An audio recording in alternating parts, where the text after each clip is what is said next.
నన్ను underestimate చేయకు, understand చేసుకో. Be careful.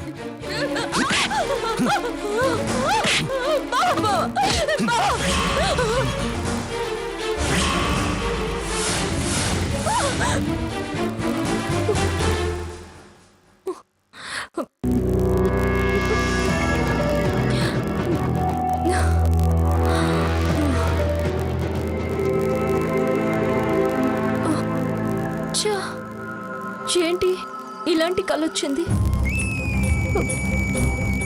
అక్కడ స్వర్ణ క్షేమంగానే ఉందా, లేకపోతే ఏదైనా ప్రమాదంలో ఉందా? అనవసరంగా వాళ్ళ గురించి తెలిసి కూడా ఆ ఇంటికి కోడలిగా వెళ్ళింది. ఆ నానమ్మ మనవడు మంచి మనుషులు కారు. నాకెందుకో భయంగా ఉంది.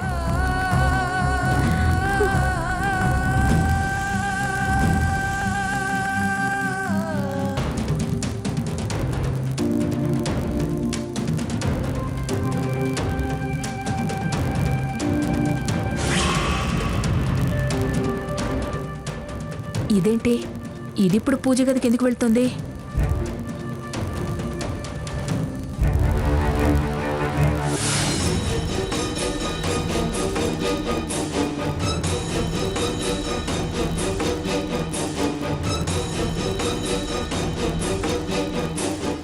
భగవంతుడా,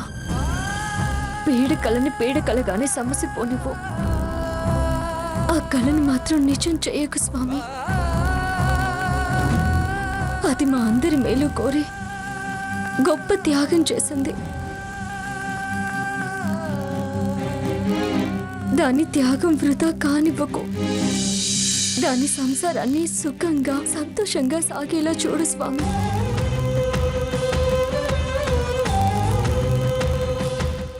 అసలే అది అమాయకురాలు.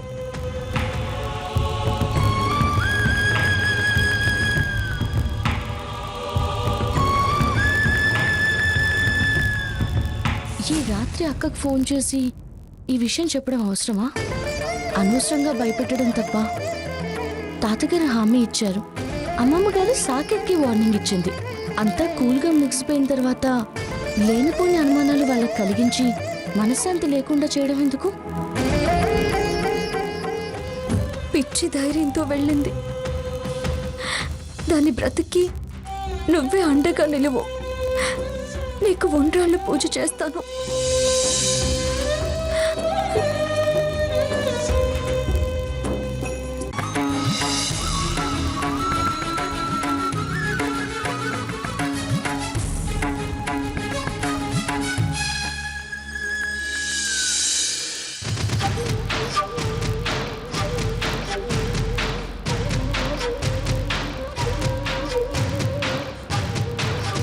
ఒకసారి దానికి ఫోన్ చేస్తే ఇంత రాత్రిలో చేసి డిస్టర్బ్ చేసిందని అవుతాను.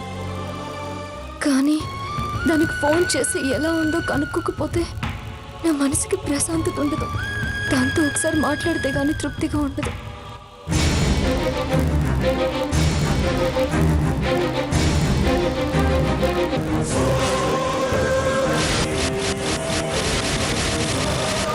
అదే కాల్ చేసింది. కళ నిజం కాదు కదా?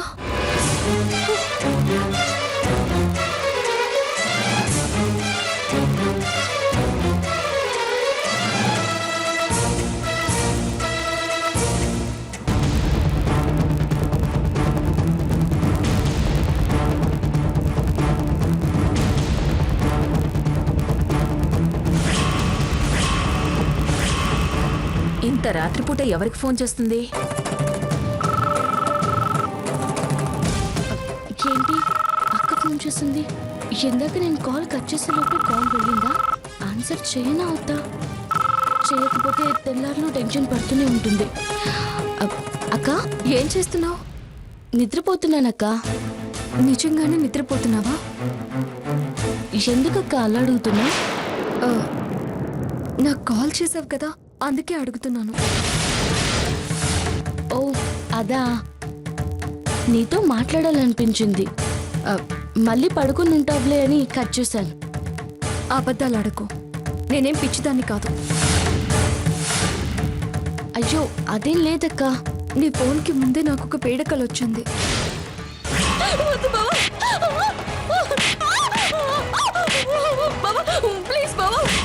అసలు ఎప్పుడూ అలాంటి కళ రాలేదు. నాకు భయం వేసి దేవుడికి దండం పెట్టుకున్నాను.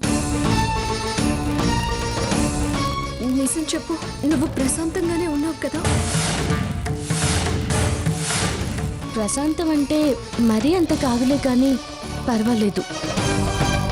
భయపడే పరిస్థితులు అయితే ఏం లేవులే అక్క. నువ్వేదో దాస్తున్నావు. పర్వాలేదు అన్నావంటేనే కాస్త ఇబ్బంది ఎదురైనట్టే. ఇబ్బంది లేదు, భయం లేదు. మరీ భూతత్వంలో చూసి భయపడకు. నేను హ్యాపీగానే ఉన్నాను, ఓకేనా? నిజంగా నువ్వు హ్యాపీగా ఉండడమే నాకు కావాల్సింది. నన్ను నమ్మమంటావా? 100% నమ్ము.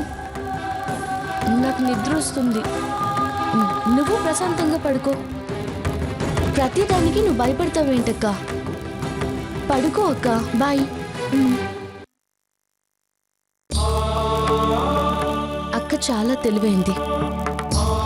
పర్వాలేదంటేనే చాలా చాలా అర్థాలు తీసింది.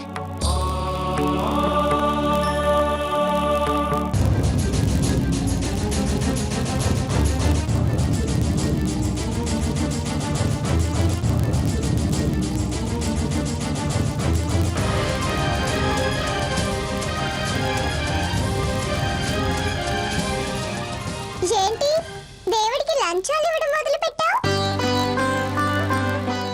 నువ్వు ఖర్జూరాలు తింటావు కదా, అవి నీకు లంచమా? అవంటే నాకు ఇష్టం. ఎవరికి ఏది హ్యాపీనెస్ ఇస్తుందో వాళ్ళకి అవి ఇస్తేనే మనకి హ్యాపీ. అర్థమైందిగా? నువ్వు తెలివిగలదానివే సీత. ఆ విషయం ఇప్పుడు నీకు కొత్తగా తెలిసిందా? వాక్కుండా నిద్రపో. ఓ, నిద్రపోతాలే.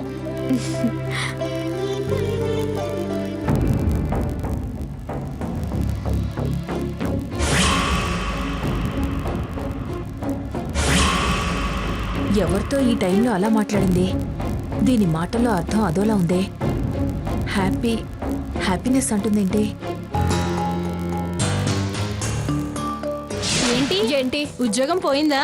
ఓ తెగ లెక్చర్లు ఇచ్చావు కదా, అందుకే పోయిందిలే. వెళ్ళి ఇంకో ఉద్యోగం వెతుక్కోపో అమ్మా. నిజంగా సీత గారికి చాలా అన్యాయం జరిగింది. ఆ మేనేజర్ దొంగ రాస్కల్ కావాలని ఏదో నాటకమాడుంటాడు. మేనేజర్ లేని టైంలో రూమ్లోకి వెళ్ళి ఆ ఫైల్ ఓపెన్ చేసి ఏం జరిగిందో బట్టబయలు చేయాలి.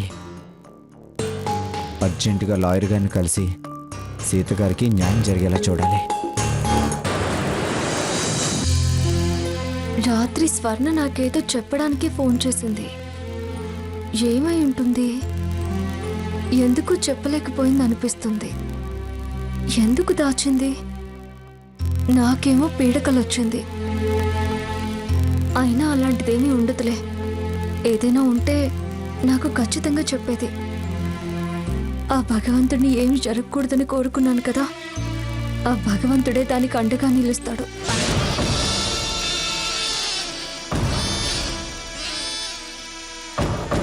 అంతా ప్రశాంతంగా ఉన్నట్టుంది. సాకేత్ కూడా కొంచెం కూలైనట్టున్నాడు. అసలు వీడి ప్రవర్తనకి కారణమంతా అదే. దాని పొగరు దించితే గాని వీడి కోపం చల్లారదు.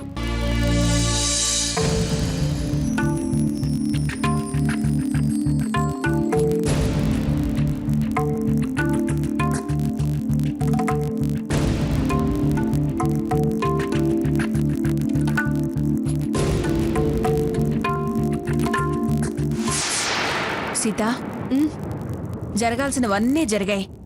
కావాల్సిందంతా అయింది. ఇంకా ఏంటే ఆలోచిస్తూ అలాగే కూర్చున్నావు? డ్యూటీకి వెళ్ళవా?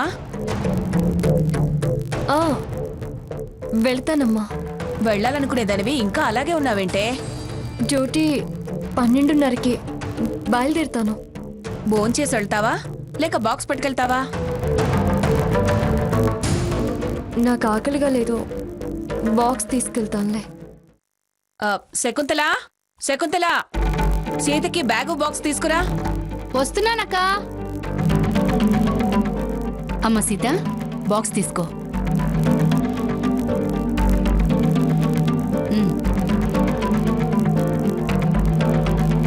అమ్మ డ్యూటీకి వెళ్ళు అని అంటుంది.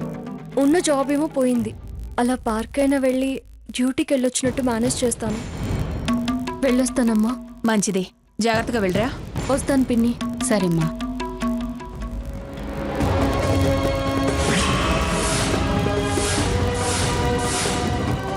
నానా నానా నానా ఏమైంది నాన్న? అది ఏమి కాలేదర్రా. రండి కూర్చోండి నాన్న. ఏమండి ఏమైందండి? కూర్చోండి బావగారు, కూర్చోండి. ఏమైంది? కూర్చోండి. నాన్న ఏమైంది నాన్న? ఏం జరిగిందండి? శకుంతల వెళ్ళి మంచినీళ్ళు తీసుకురా. అలాగే అక్క. అప్పల్యూటి ఏమైంది నాన్న? ఏమైందండి? ఏం కాలేదమ్మా, మీరు కంగారు పడకండి. భయపడాల్సిన పనేం లేదు. ఏం లేదమ్మా, సార్ చాలా నీరసంగా ఉన్నారు. కళ్ళు తిరిగి పడిపోయారు.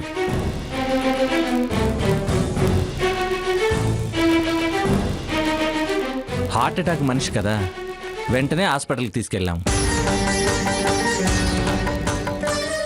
ప్రమాదం ఏమీ లేదు, కానీ ఎక్కువగా శ్రమ పడకూడదు, చాలా రెస్ట్ తీసుకోవాలని చెప్పారమ్మా. 5-6 నెలలు లాంగ్ లీవ్ పెట్టడం మంచిదమ్మా. నెలలు కాకపోతే సంవత్సరం పెడతారండి. తన భయం తందు మాస్టారు. సంవత్సరం లీవ్ పెడితే సంసారం ఎలా సాగుతుంది మాస్టారు? మాస్టారు, మీరు విశ్రాంతి తీసుకోండి. సంసారం అని ఆరోగ్యం చెడగొట్టుకుంటారా ఏంటి? అమ్మా, ఇప్పుడు అవన్నీ ఎందుకు? ముందు సార్కు విశ్రాంతి ఇవ్వండి, తర్వాత ఆలోచించుకోండి.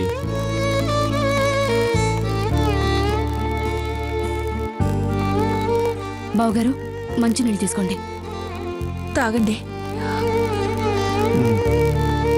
రామచంద్రయ్య గారు, బాగా విశ్రాంతి తీసుకోండి. వెళ్ళొస్తామమ్మా. అమ్మా, సార్ని జాగ్రత్తగా చూసుకోండి అమ్మా. అలాగేనండి.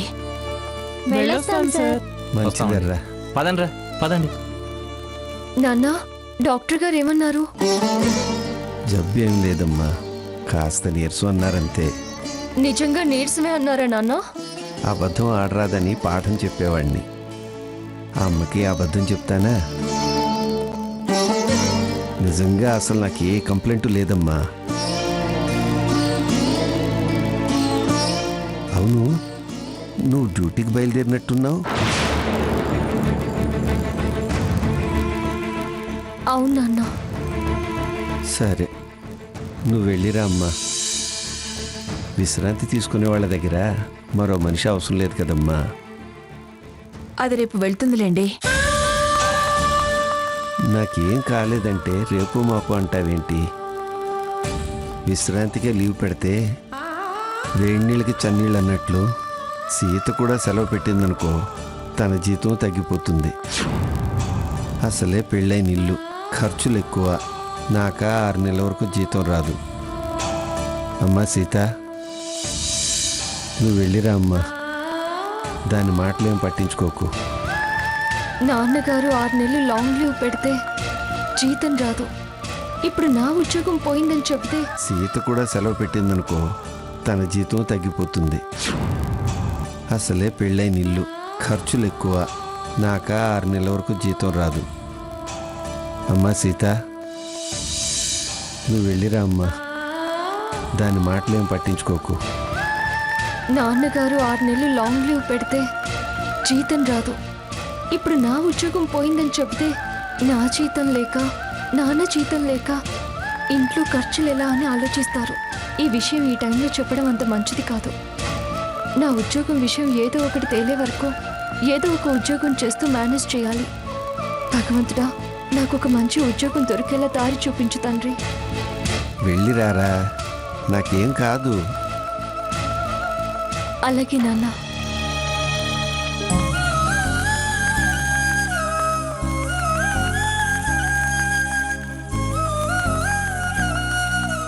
వెళ్ళొస్తాను నాన్న.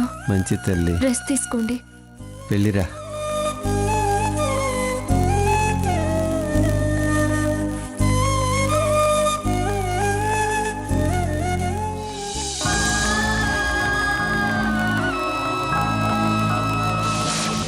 నేను నీ కేసు సర్వీస్ మ్యాటర్స్ డీల్ చేసే మంచి లాయర్కి అప్పగిస్తాను. మొత్తం బండారం బయటికి లాగుదాం. 5-6 నెలలు లాంగ్ లీవ్ పెట్టడం మంచిదమ్మా. నెలలు కాకపోతే సంవత్సరం పెడతారండి.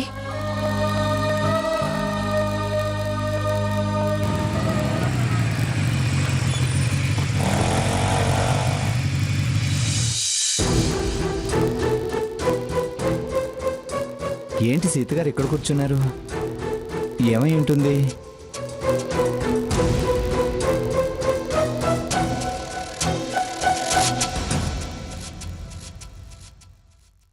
సీత గారు, ఏయ్ నువ్వా ఇక్కడికి ఎందుకు వచ్చావు? నేను రావడం అటు ఉంచండి. మీరేంటి ఇలా ఇక్కడ కూర్చున్నారు? చూడు, నేను ఎక్కడ కూర్చుంటే నీకెందుకు? అది కాదండి మీ ఉద్యోగం. ఏయ్ ఏంటి జోక్ చేస్తున్నావా? ఉద్యోగం పోయిందని వెక్కిరించడానికి వచ్చావా? నీ మూలంగా చాలానే దూరం అయ్యాయి. అందులో ఇదొకటి. అది పోతే నీకే, పోకపోతే నీకే. వెళ్ళవతలకి. మీరు మొదటి నుంచి ఇంతే, ఏది పూర్తిగా వినరు. నువ్వు చెప్తే వినాల్సిన అవసరం నాకు లేదు. వినే ప్రయత్నంలో కాస్త కలివిడిగా మాట్లాడితేనే నా బ్రతికి ఇక్కడి దాకా వచ్చింది. ఇంకా పూర్తిగా వింటే బ్రతికే ఉండదు. పోవతలకి. అది కాదండి. వెళతావా? అరిచి గోలు చేయమంటావా?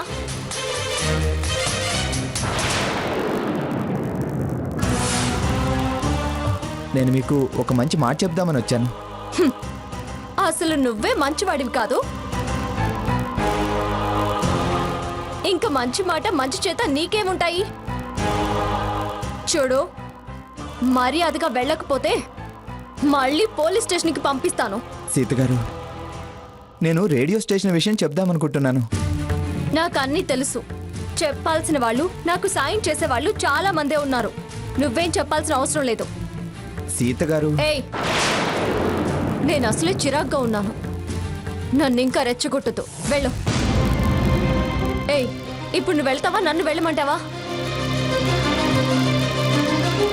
సరే సరే, నేనే వెళ్తానులేండి.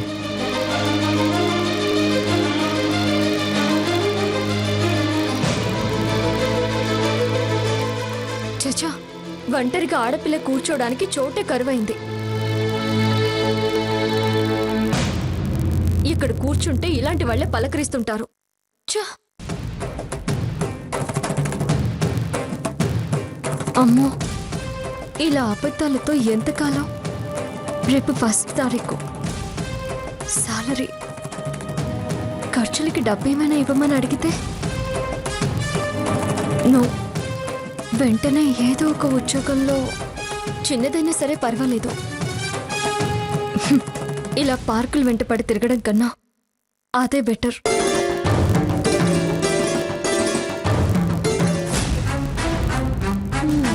ప్రపంచంలో 7 వింతలే ఉన్నాయి అనుకున్నాను. ఇది 8వ వింత కాబోలు. వాడు స్వర్ణ కోసమే వస్తున్నాడు అనుకున్నాను. మళ్ళీ సీతతో ఇలా కలిసి పార్కులో మాట్లాడుతున్నాడు అంటే ఏదో ఉంది. అసలు ఇందుకేనా ఇది పెళ్లి చేసుకోను అంది? అయినా ఇదేంటి, ఉద్యోగానికి వెళ్లకుండా ఇలా పార్కులు పట్టుకొని తిరుగుతుంది? ఏదేమైనా విషయం కంటపడింది. సావిత్రక్క చెవులు వేస్తే మంచి కాలక్షేపం.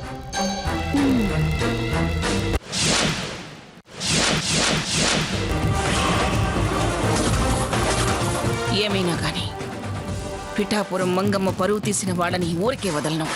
దాని జీవితంలో నిప్పులు పోసి పొగరనుస్తా. నీకు కష్టాలు కన్నీళ్లు తప్పవే. నిన్ను నా కాళ్ళు పట్టుకునేలా చేస్తాను.